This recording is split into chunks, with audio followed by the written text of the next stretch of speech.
नों खुलुमबाय आं जोंनि 21 नं सालबारि कमस्थियाव थानाय जोंनि रुफाफुलि VCDC नि आन्डारनि खलियागुरि गामियाव मैया मोनसे जाथाय जालांदों।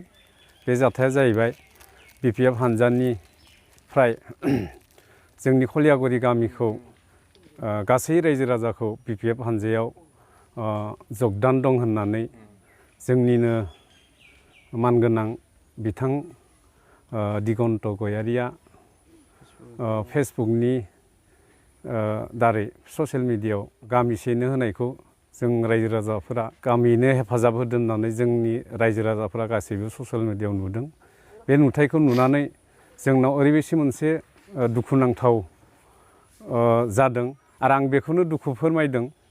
नाथाय जों खलियागुरि गामिनि गासै रायजो राजाफोरा जे BPF हानजायावदि गासैबो दं बि नङा आरो BPF हानजायावदि गासैबो सापर्ट दं बे नङा। जोङो जोंनि बे खलियागुरि गामियाव UPPL हानजायावबो गोबाङानो सापर्ट दं आरो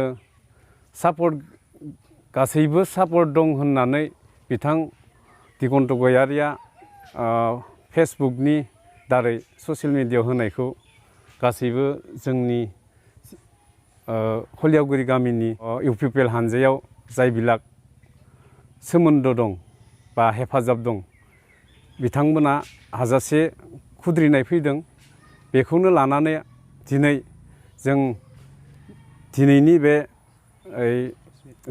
प्रेस मिटनि दारै जोंबो बेखौनो फोरमायनो सानदों आरो बेखौनो जों मिन्थिहोनो सानदों जे UPPL हानजायाव जोंनि खलियागुरि गामियाव गोबाङानो सापर्ट दं आरो मथा-मथि जोंनि खलियागुरि गामियाव टटेल 79 सो न'खर दं। बेनि गेजेराव मथा-मथि जोंनावबो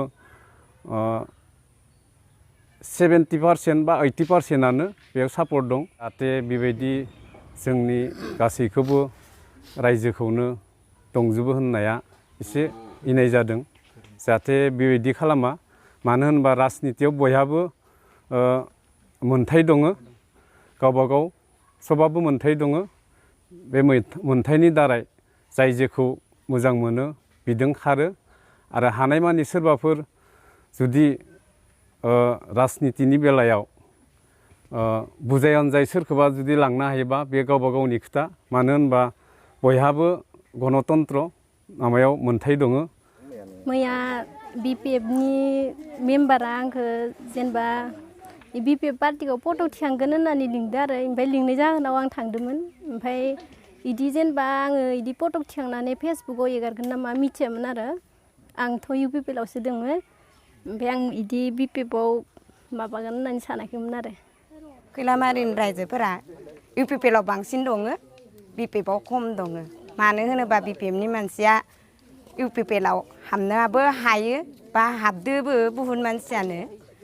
ओमफ्राय BPF आव बुहुत खमानो आरो जोंनि दा UPPL आव बुहुत महिला बा जोंनि पुरुषफोर बा उन्दै उन्दै लाइमोन भटआव उथिनायफोर बेफोरबो माने जोंनि UPPL आव सापर्ट दं आरोखि। दा जोंनि न'खरथ' प्ले गायदो थिगानो। जोंनाव थारमाने BPFनि लिडारा BPFनि मेम्बार दङ, BPFनि लिडार दङ। बेफोर थारमाने जोंनावबो सोंदावाखै, न'खरबो सोंदावाखै। बिसोर गावसोरनि गोसो मथै बेखौ गावबा गाव बोखारना लाबाबो मा जागोन बा बेखौ मिथिया आरो होननानै खाफाखानि होनदारखि जोंनि UPPL आव थानायफोरा BPFनि लिडारखौ दा आरो गावबा गावनि न'आव थुबा जों मोजां मोनगौमोन। जोंनि UPPLनि नांगोलाव थुनायखौ जों बया मोनदो आरोखि। खलियागुरि गामिनि गामियाव मैया मोनसे जाथाय जानानै थाङो। मैया BPF हानजानिफोरा जोंनि जिथु गामियाव मोनसे माबा जानानै थाङो। इयाव गासिबो गामिखौ माने इसोरो बदनाम खालामदों। गासिबो खलियागुरि गामिनि रायजो राजाफोरा BPF हानजायावनो जगदान जाबाय, BPF हानजायावनो फैजोब्बाय होननानै गामिखौ मानसि फोस्रावदों। बे फोस्रावनायफोरा नंखाय मिसा खोथा बुंदों। गासिबो जिथु BPF हानजायाव गैया। जोंनि जिथु UPPL हानजायाव दङ। जोंनि जिथु गामियाव 100आव मथथे 70-85% UPPL हानजायाव दङ। BPF हानजायाव जुदि 25 बा 20% दङ नाथाय मैया मोनसे माबायाव आं एसे गोरोन्थि मोनदो बेबायदि फेस मेडियायाव होलायनो नाङामोन बिसोरो इनि सिगां सानसे सिगां बिसोरो नसे गिरासिनाव एसे खाना जादों खाना जानानै मा रायलायनानै बिसोरो मैयायो गावसोरो माने इदिखौ होना होबाय बे गामिखौ बिसोर माने एसे माने बानसावना हामनो आरो गतिके जोङो दिनै रायजो राजाफोरा दिनै बिनि कारनावनो दिनै फैनानै जोङो बिखौ खुद्रायदोङो माने जोङो 100आव 85%आ जोंनि माने इउपिपिएल हानजायाव दं आरो न'खर फ्लेग गायदो बि फ्लेग गायनाया रावनावबो न'खराव सोङाखै गावसोरनि गोसो बायसिन बिसोर गायलांदोङो बिबायदि न'खर फ्लेग बायनायनि खुनु माबा गैया मोनथाय गैया अधिकार गैया जितु बबावबा खारें खुन्थाफोराव बबावबा खाना गालांनाया बेलेग बा सोरबा BPF हानजानि नांलाफोराव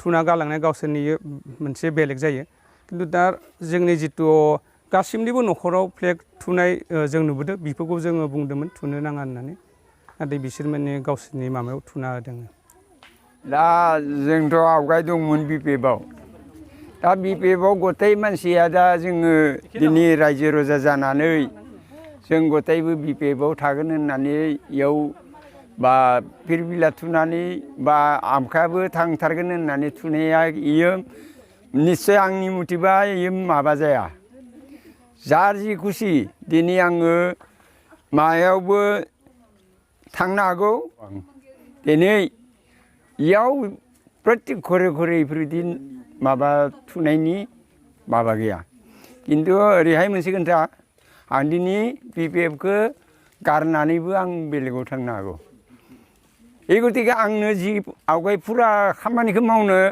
जिबिलाक इसोर बुंदोंमोन बेखौ मावैनि कारन आङो दायो इउपिपिएलआव फैनाय जादों आं गावस्रानाय जादों आरो बेखिनियानो खैलामारिनि रायजो राजायाबो गथायबो गैया बेखौ दं होननानै बुंनानै रावबो माबाया गोसोबो थाया